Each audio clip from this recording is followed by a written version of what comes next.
you looking for an internet talk radio station for your podcast?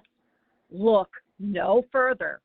At the helm of Passionate World Talk Radio are two women that want to provide a spot for you and your podcast to be heard. There are many other places for your podcast, but PWTR has the audience. You will not be disappointed. Our station has been on the internet for the past 16 years. Call us for more information. 484-364-1032 or text Jeannie White, station manager at PHECONNECTSHOW for podcast show details. Welcome to Passionate World Talk Radio. Educate, enlighten, entertain. Hello, everybody. This is Betsy Wurzel, your host of Chatting with Betsy, a Passionate World Talk Radio Network, where our mantra is to educate, enlighten, and entertain. The views of the guest may not represent those of the host or the station. Folks, I have a wonderful guest with me tonight. Are you a widow or widower? Do you know one who needs help? Because I wish I could clone my guest because she is just wonderful. Her story is amazing. I never heard a story like my guest. You will hear her story, but I have to promote her book. And the name of the book is The Rebellious Widow, A Practical Guide to Love and Life After Loss. I love the book. I highly recommend it. I urge everyone who's a widower, you lost a partner, and even if you lost a parent, I think it could be for anyone, run to your computer and order it from Amazon.com. With me tonight, and the author of the book, she's an author, she's a grief expert, she's a podcast speaker, she is a business owner. I want to clone her and put her all over the world. She's a licensed social worker. My guest with me today is Jill Johnson-Young. Welcome, Jill. Thank you for having me. I really appreciate it. And I love that intro. Thank you so much. Wow. Oh, you are quite welcome. I do wish I could clone you, and I want to also tell the folks, and Jill will give the information. It will be in the blog, so read the blog. Jill has a chat every Friday. It's 1 p.m. or Humor, Grace, and Grief. It's a Facebook page, and it's called the Friday Grief Chat. It's at 1 p.m. Eastern Time, and then count backwards from there, as we've learned today. So, yeah, we start at 10 a.m. in the Pacific and 1 p.m. in the Eastern, and everyone else is somewhere in between usually. So, yeah, it's a fun half hour of just discussion, and then we sometimes do specials like we're doing one this week. Yeah. I enjoy your podcast, and I want to encourage the audience to go check out your podcast. And, you know, people, Jill, they think, well, why are you promoting another podcast? Well, I'll tell you why, folks, because I don't have all the answers. My vision, my mission is to provide resources, which I wish I knew about, to help you, to help the audience, because I wish somebody would have done that for me. So I'm paying it forward. Which is my mission and mine, right. We want to make sure people have all the resources they need for grief, and then I, of course, use it to talk about dementia, and we talk about all the things, because, you know, there's not very many people who are talking about it, and it should be part of our vocabulary. Absolutely. And we need to have these, I say we need to have these uncomfortable conversations until they become comfortable. And they should be comfortable. Right. They should be natural, normal. You know, our dinner table, of course, is always about grief, loss, and end of life and dementia, but that's just because of who we are. But it should be something people can talk about. Absolutely. And I want to ask you, Jill, first we're going to go over your book. I love the title of your book. I love it. The Rebellious Widow. And that fits you. It's fits me. You. It does. But when I was they were like, it's not going to get the right image out because you talk about things before end of life. I'm like, I don't care. It's who I am. It's the name of the book. That's all there is to it. I have to be honest, because I got the book, recently. I didn't get a chance to read it, but I did, look through some chapters, and I was like yelling here in New Jersey, so you didn't hear me in California. I'm going, yes, this is right. And I just highly recommend your book. And people, say, Betsy, you get so passionate. Yeah, I am passionate because we need to throw people a lifeline. We need to help people. And you are helping people. So thank you. That is my goal in life. That's what a social worker does. Thank you. I appreciate that. It was nice to be able to share my story, but not make it an autobiography and make it more of a way to help people, which is what it should be. So tell us about your book I know why you wrote it, but can you tell the audience why you wrote the book? I wrote the book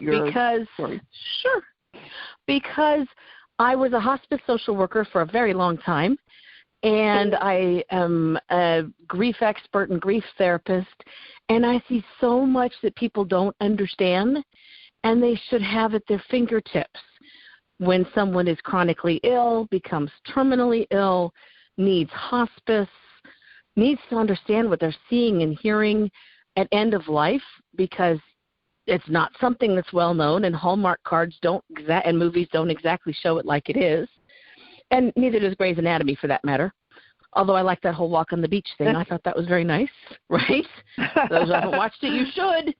And I wanted something that says you don't have to follow the grief rules. You can, as a widow, widower, or anyone else, not follow the widow rules or the grief rules. You can do grief your way in a way that works for you. And you can set the boundaries.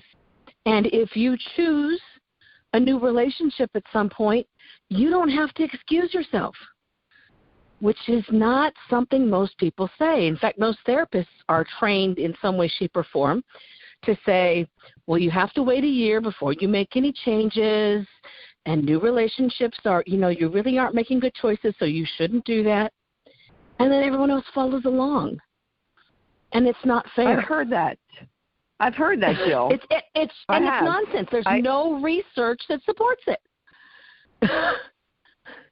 I have. And you got told it, right? Yeah. I think I told it, but I heard it, and I read it, somewhere. That the reason for that is because you might be substituting one person for another, and because people are substitutable. Right. People should be making, these major decisions. I look at it as, me personally, I'm not ready to date yet. That's me. Right. But you know what? Power to the people who want to, and there's nothing wrong with that.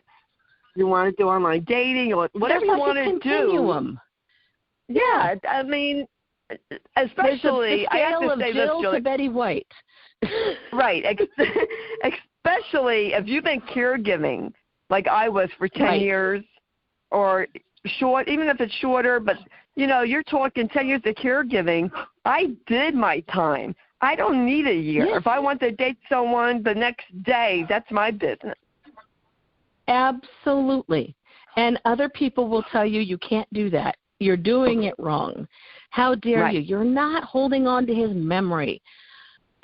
People they're not widgets. And when you lose a spouse, an intimate partner, you don't exchange them any more than you exchange your mom when she dies. And if we could just get people talking about it in those terms and stop the judgy, we would have a way healthier grief process and far fewer people dying of heart attacks and strokes in their grief because they weren't allowed to progress into recovery, which is where my thought process is as a therapist. I want my grieving clients to work through everything and then to come out on the other side and recreate their life and take the person who died with them, right? Because I've lost 2 wives. There's my story. I was married for 23 years to Linda, and she had breast cancer first. We were told in July that she was going to be dead by December, and she didn't die. She had all the chemo, and she worked all the way through because we lived in Florida where we did not have domestic partner health insurance coverage, so I couldn't cover her on my health insurance.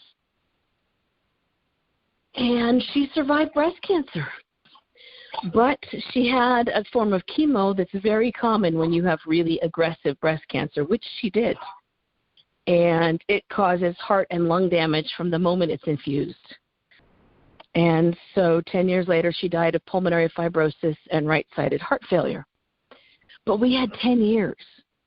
That also meant, though, that I've been a caregiver for a year of breast cancer treatment, which is no joke. I am just in admiration of anyone who survives all the big guns for breast cancer treatment. It is atrocious. And then when she ended up with pulmonary fibrosis, that's a no-win. You can't survive that disease. So we were told at the outset we had 5 years at best. We got 3. That whole time I was caregiving, and I was transitioning our household with 3 kids from 2 parents to 1 parent, from 2 of us taking care of stuff to 1 of us taking care of stuff. And in her final months, we had hospice come in because I asked for it. Note, people, you can ask for a hospice referral. And we got the hospice referral, and Linda became very close to one of her nurses, who was named Casper, because, you know, everyone should have the friendly ghost for their hospice nurse. Right? And they were 2 of a kind. They had the same kind of dads. They had the same kind of moms. In a lot of ways, they were both nurses. They just connected. And nurses connect with nurses just like grief people connect with grief people and dementia families connect with those. We all have our own sort of inside culture and humor and weirdness. And they connected. And before Linda died, she kept telling everyone, that Casper and Jill have to get married before I die. I have to have a promise that they're going to do that after my death. Yeah, and we both said no. And I said, you know, I'm quite married to you, and I'm kind of struggling here because you're dying, and that's not fair. And I have 3 teenage girls on my hands. And she said, yeah, that's why you need to remarry. She was actually pretty wise at that. And eventually, after we both agreed we would have coffee and we would be friends. And that was enough to satisfy her and make her feel like I wasn't going to be alone and there was going to be somebody around who'd been through the worst of it with her. Because it's hospice who sees everything that really goes on, right? Not the outsiders. Right. It's the people inside the house that see what's happening. And Casper was there for Linda's death. And then after her death, we had coffee together. And, you know, it turned out we clicked. And I had been caregiving for about 5 years at that point total in our 23 years, and I was exhausted. I was truly exhausted. I had torn my shoulder because I had been carrying wheelchairs and oxygen tanks. We'd done all the goodbye visits. We had like 25 people in the house the day she died.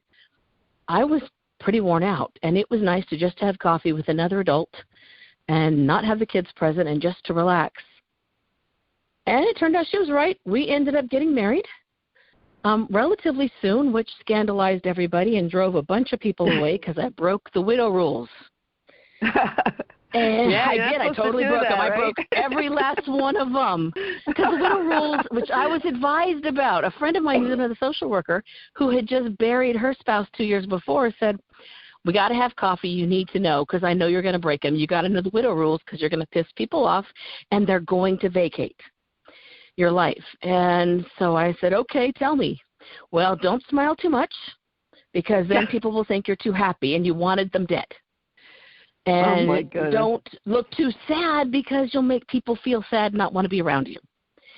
And don't ever be seen in public with just one person because you're not allowed to date for at least a year. And even when you do date after a year, they're still going to hate you for it because you're not minding the memory of the person they loved. And because you are a widow now, you have to make sure that you pretend like you are sort of the Blessed Virgin Mary, because even though you were married, now you have to be chastely single, and you can't talk about them if it makes other people uncomfortable. You have to keep that name out of the vocabulary. Isn't that awful? And I looked at her and I said, you know I'm going to break them, right? And she said, oh, I know, you already are. I said, yeah. So, and that's part of the reason I wrote the book. I wanted people not to be facing that sort of silliness. And, in fact, they did vacate. And then 6 months into our marriage, Casper threw her coffee cup across the lanai while we were in Hawaii with the kids. And that's unusual because at our house, coffee time is quiet. Don't speak till everyone's had their 2 cups. You know, that kind of thing. That's quiet time in the morning. And I looked at her and I said, what was that? And she said, my hand just did that. I didn't.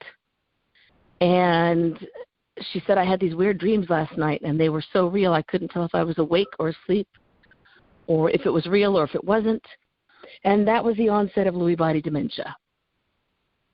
And that's what Robin Williams had. That's why he took his own life.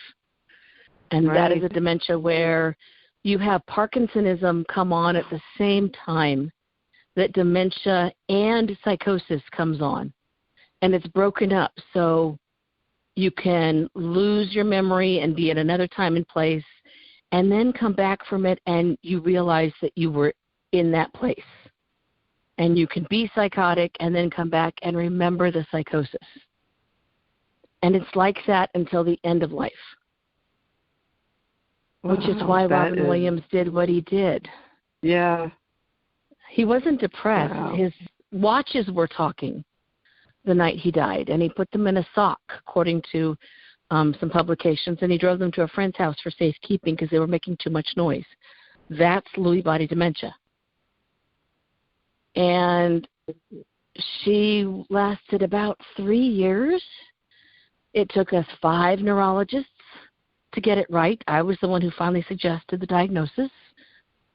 I created a medical notebook, which is what I have a how-to on in the book, and downloads on the page for it, so you can make your own for free.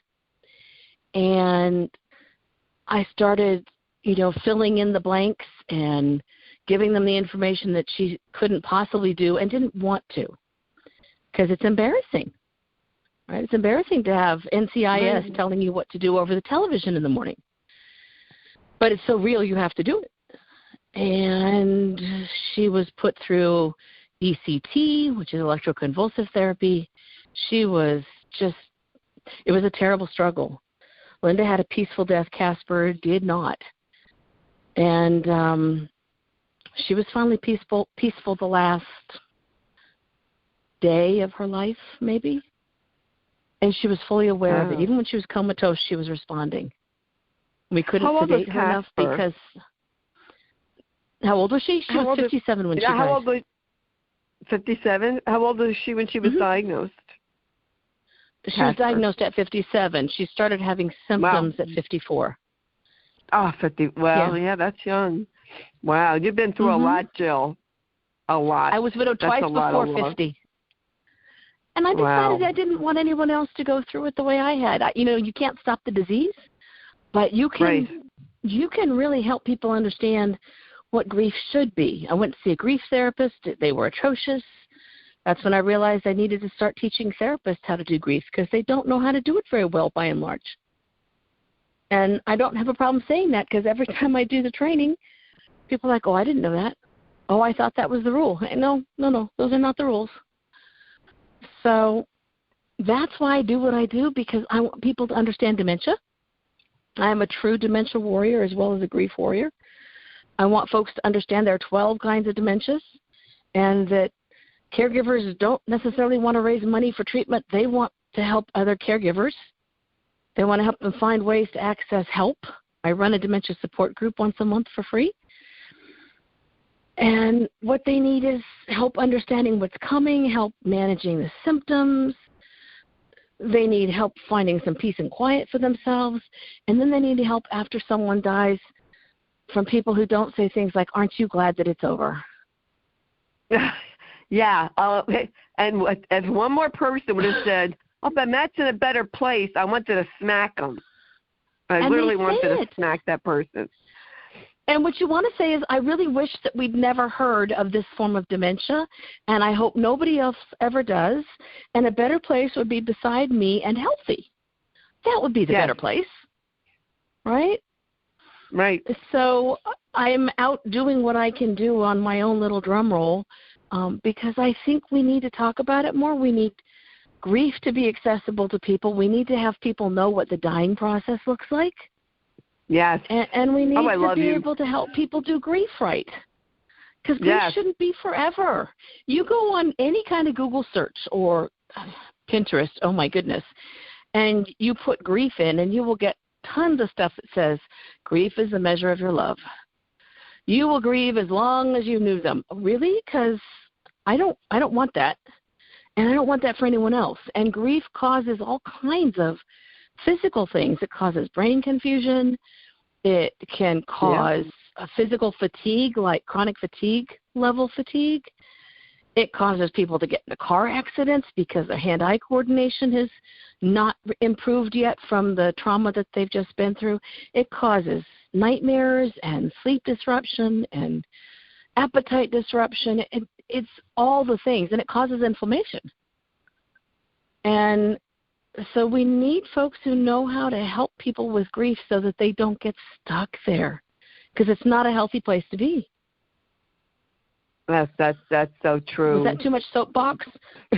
No, that's the truth. I want to hug you. I wish I could hug you. See why I love this woman? Me too. I'd like to hug you back. This is why I have Jill on the show, because just the gems that you just gave, I would like to encase it and just, put it on a bulletin board all over the world, because it's true. I am meeting people more and more, Jill, that have lost somebody, and they are afraid to show their emotion, to show their grief. Mm-hmm. And I hate when people said to my son Josh and to me, "Be strong. You have to be strong." Why? Why can't my son cry? Be strong means you can't be human. Because humans have emotions. Superman didn't cry, but Clark Kent did. Right? We need to be able to let people have their emotions and stop telling little boys or big boys as a man of the house. Seriously? That's right. That's like so 1800. Yes. I told, people, do not tell that to Josh, because he's been strong. You are strong when you're a caregiver, but, everyone has their point. And why can't we cry? Why is it that people, I even had someone say to me, "I can't come on your show because I have to control my emotions and I'll start crying." I said, "That's okay. I've cried on my show. Crying is human. I might cry. I still might cry." I mean, I cry when I talk about Matt. Why can't I? I knew Matt for 40 years. Why can't I cry when I talk about him? Right, because you're waking up without him there, and that's just an atrocious moment every morning. I mean, we can't always control our emotions, and I'm finding more too, Jill, that as a society, we don't know how to handle grief because we don't see people handling grief because it's in the closet. So I say, come out of the grief closet. Let's get it out of the closet. Pop open the lid and talk about it. Yes. And let's stop giving people cards that say things like, "I hope your memories will make this an easy thing and that you'll just be able to revel in their memories." You know what? We need the ones that there is one person who makes cards that are realistic, and I love them. And they say things like, God was a really bad planner. Because if this is God's plan, he kind of sucks. Now, the whole thing about unicorns and butterflies, really good.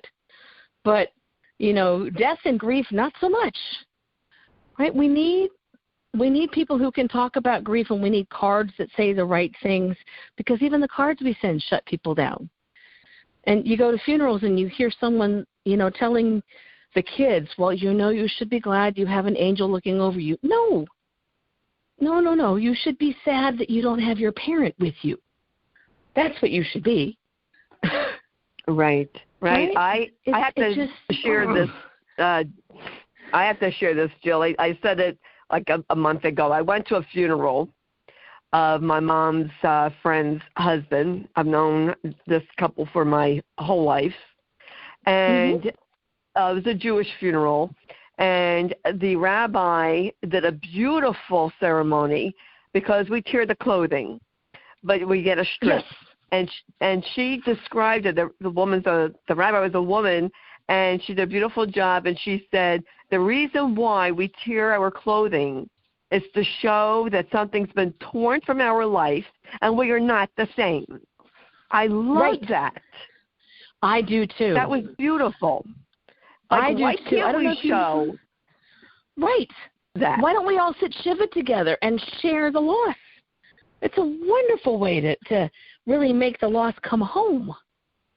There's a book called The Beauty of What Remains by Rabbi Steve Later, and it is so realistic.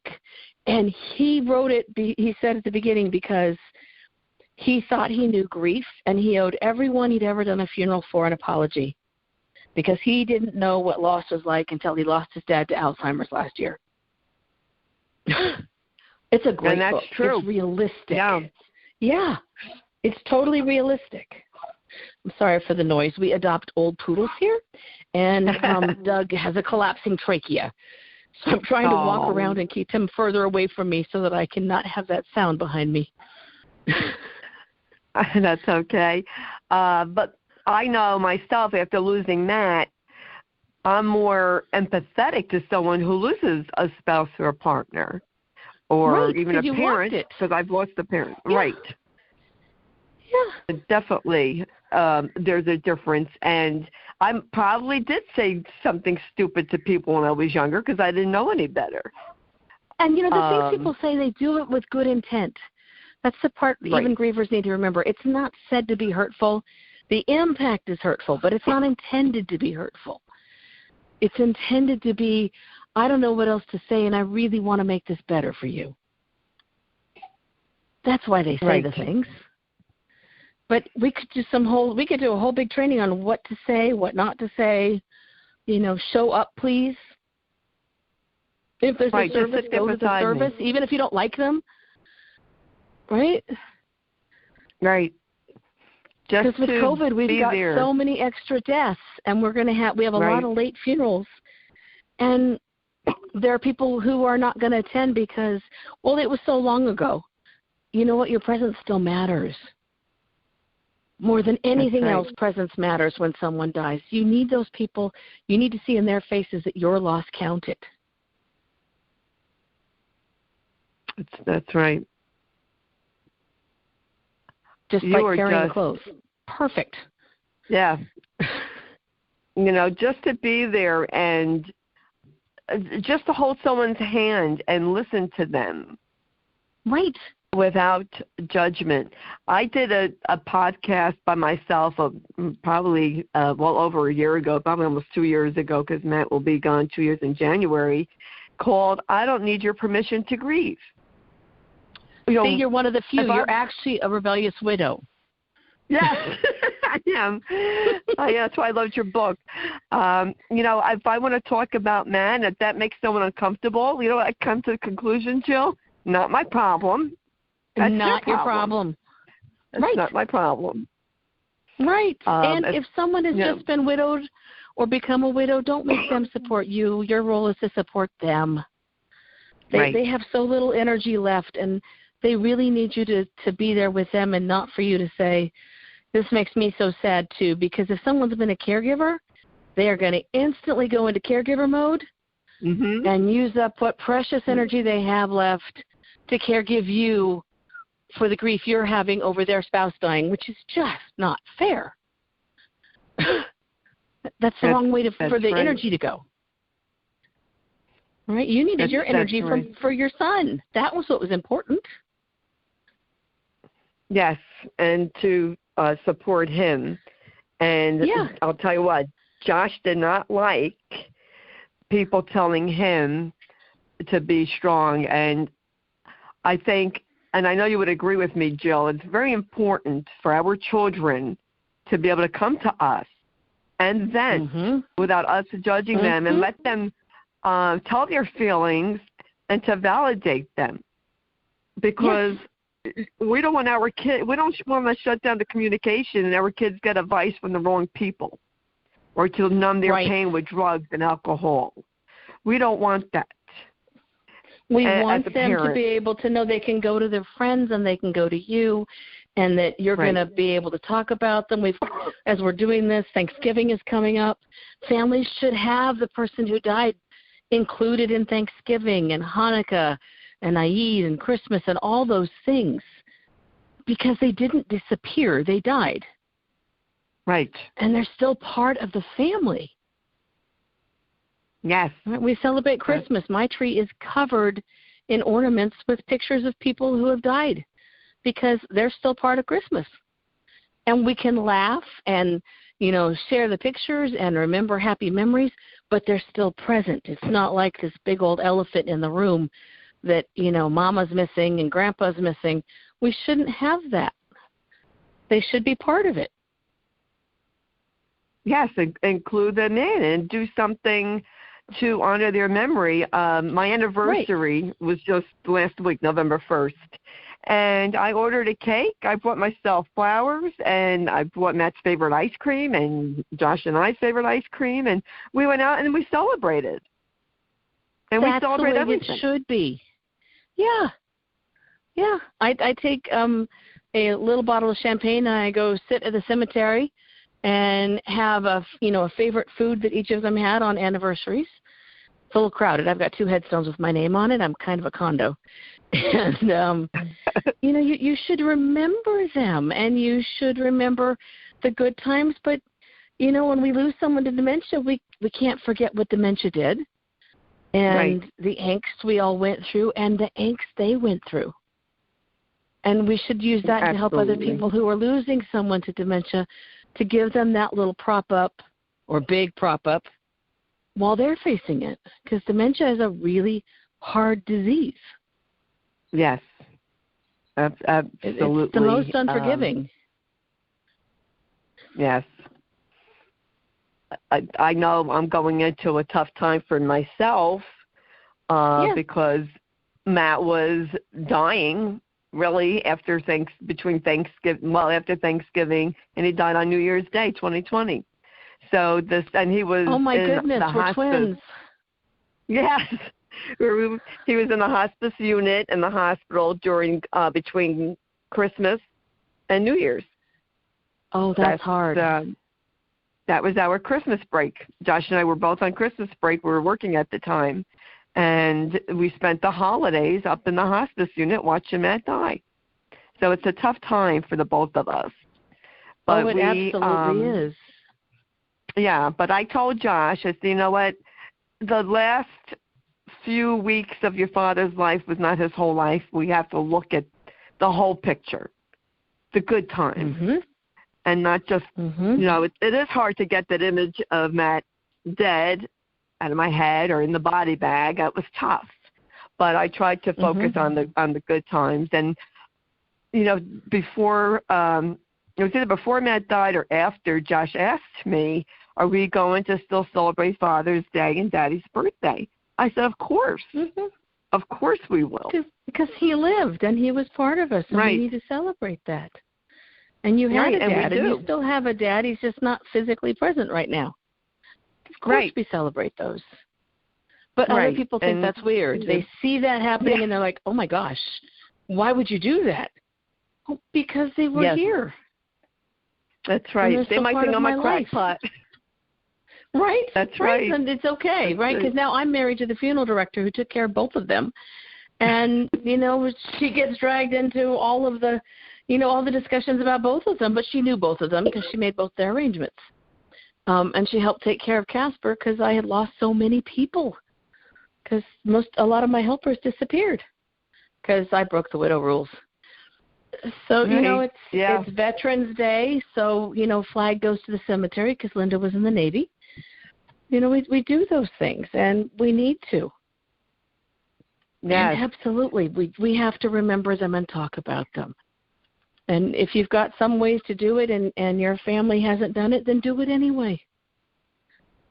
That's right. You don't have to wait or get permission. Trendsetter. Yeah. That's right. It's your loss. Right. You get to do it your way. Yes. I say be the role model. Be the trendsetter. My mom, from the old school, my brother died in January, and she's not one to talk about her, grief or her feelings. Once in a while she does. But I'll post my brother's pictures. And I definitely, Matt's memories come up. I post them. I did videos, the good, bad, and the ugly of his journey. And I'm going to show it every year because I don't want people to forget about Matt and what he went through. And, I wrote blogs, and I still publish them. Yes. I mean, we don't need people's permission to grieve. So, folks, if you're out there and you're grieving someone, you have every right to talk about your loved one. And it's not your relative's problem. And if you're not grieving, you do too. That's right. And you can smile and laugh. Mm-hmm. Yeah, and feel the sunshine and take trips. And you can take the trip that you were going to take with them and see it for them and talk about them. And that's okay. I'm sure, when I Jill, post those memories now, have a new appreciation for life just like I do. You lost two wives. They were young. I lost my husband. He was 66. My brother was 67. Life's too short. Yeah, life's too short, and I can't be worried about what people think. I don't care anymore what people think. They could go jump off a roof. If you don't like how I'm grieving, how I'm not grieving, I don't care. Right. But let me teach you some things about grief so that when it happens to you, you'll remember it. Right. So that you will, and then you will know what maybe you should have done differently because you can't know until you've been there, but you can learn the lesson because it's going to happen to all of us. You can't not talk about grief because you can't get out of the world without dying.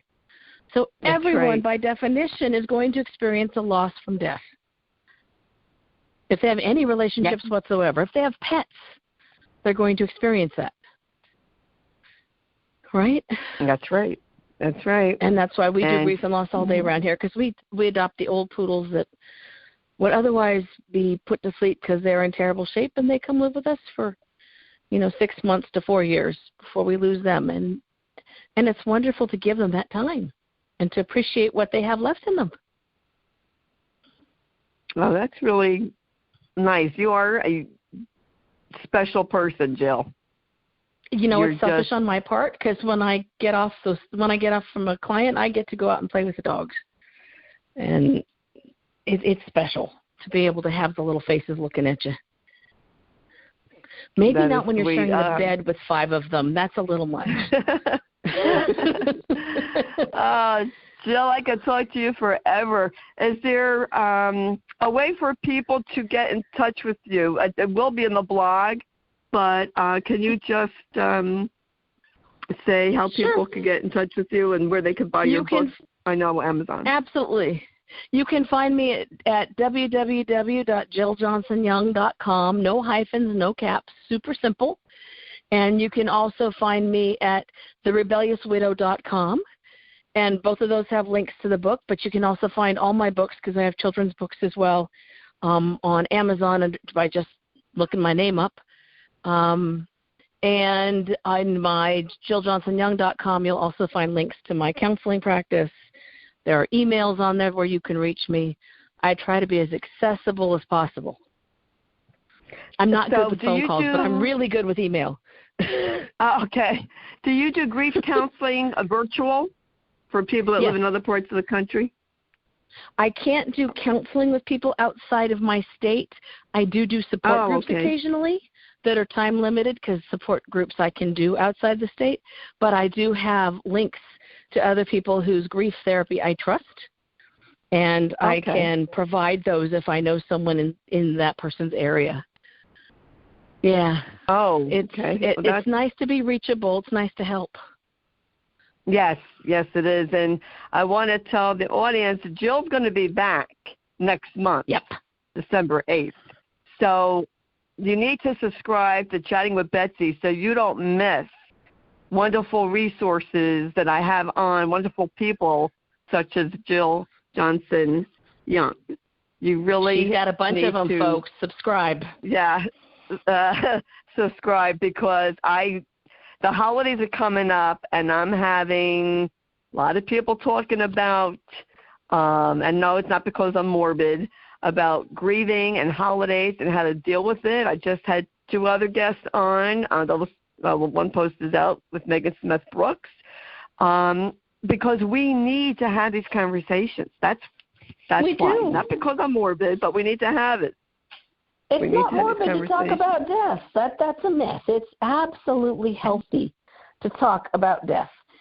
And the holidays, we try and make them so hard without meaning to. But we'll talk about that next time because I got lots to say about that too, of course. Yeah. Like everyone else. Well, thank you. Well, thank you so much, Jill. I appreciate you coming on. You are wonderful. And see, folks, this is why I want to clone Jill. This is why I want to clone this woman and put her Invite in me and I'll different come hospices. speak. Yep. I am always happy to speak anywhere somebody wants me to. That's like recess for a grief therapist, to get out and meet people. So I am happy to do that if someone wants to say hello. That's great. And check out, what is your page for your podcast? Oh, the Grief Jill? Chat. Yeah, you can go on to Facebook and put in the Friday Grief Chat, or you can go to Humor, Grace, and Grief. I have trouble saying that, by the way. Humor, Grace, and Grief. And there is our link is there. It's every Friday at 10 in the morning Pacific and so on across the country. And then, of course, it stays on there so you can hear old ones. And it really is just me with Deborah Joy Hart, who's also a grief person, and we just talk about all things grief.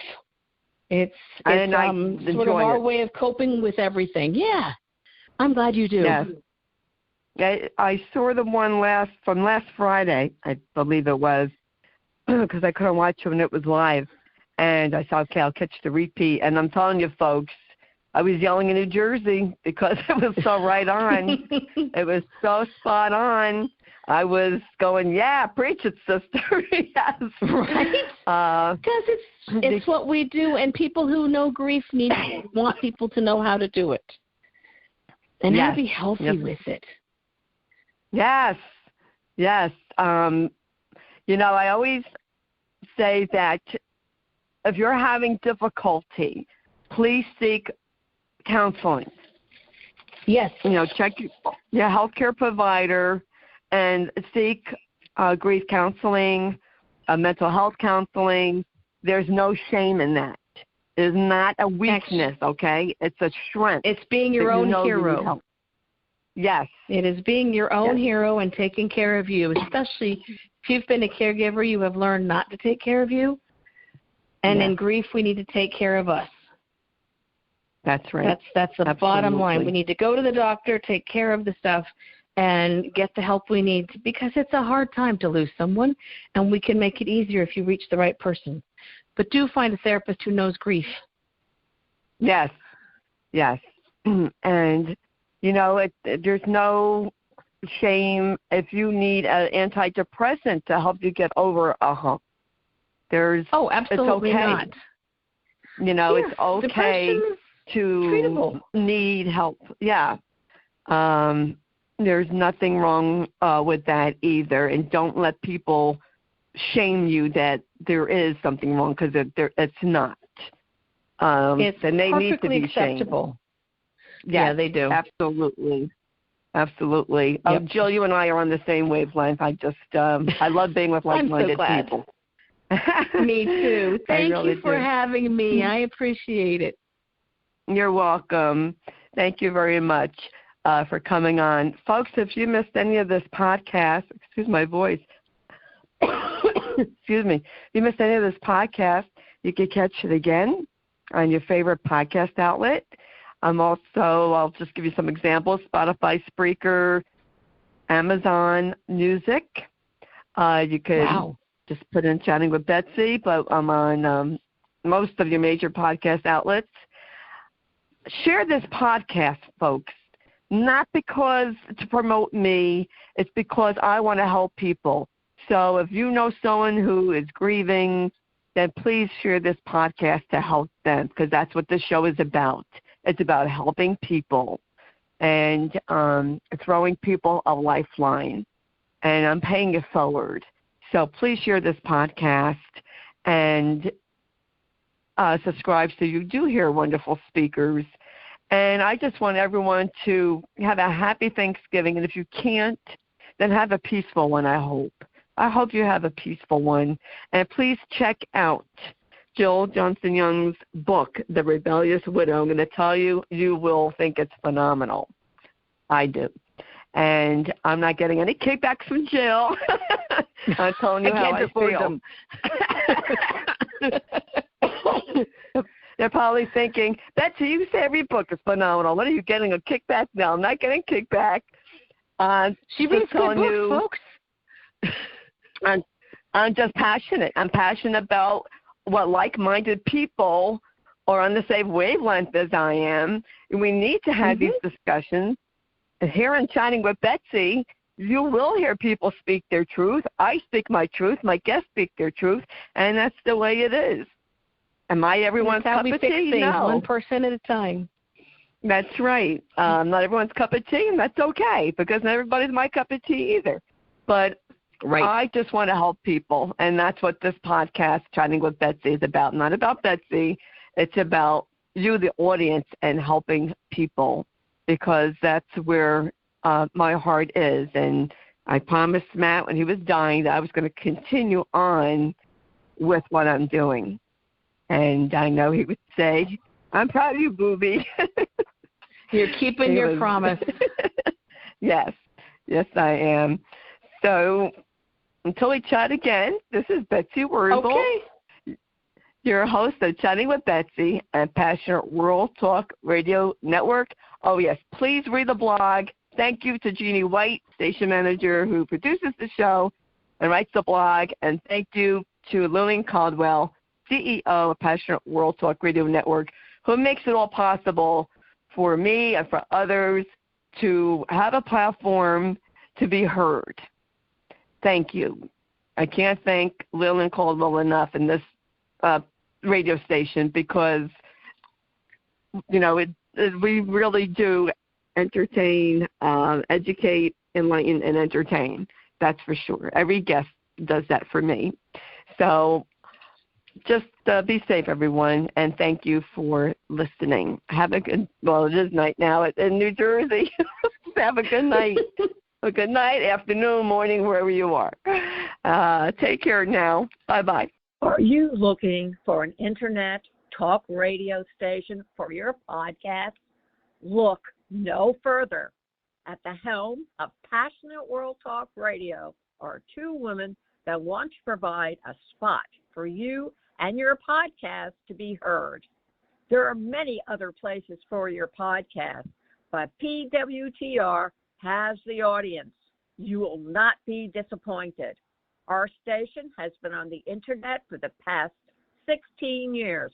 Call us for more information. 484-364-1032 or text Jeannie White, station manager, at PHECONNECTSHOW@gmail.com for podcast show details. Thank you for listening to Passionate World Talk Radio. You can listen to this program all over again by going over to https://passionateworldtalkradio.com.